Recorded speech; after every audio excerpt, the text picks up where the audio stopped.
মাই birds, তোমরা কি this আর দ্যাট নিয়ে কনফিউজড? তাহলে এই ভিডিওটা তোমাদের জন্য।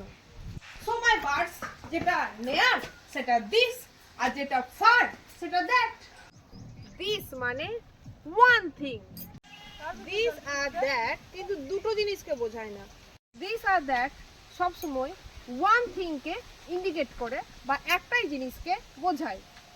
দিস আর দ্যাট মানে একটাই জিনিস ইন্ডিকেট করে। চলো আমরা এক্সাম্পলস দেখে নিই। This is a flower, this is a van, that is a van, this is a hand pump, that is a hand pump, this is a tree, that is a tree, this is a cycle, that is a cycle, this is a two-wheeler, that is a two-wheeler, this is a house,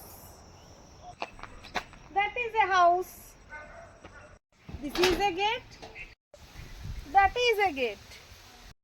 তাহলে যেটা কাছে থাকবে সেটা this, আর যেটা দূরে থাকবে সেটা that. So now my birds, দেখলে তো দিস আর দ্যাট কত ইজি।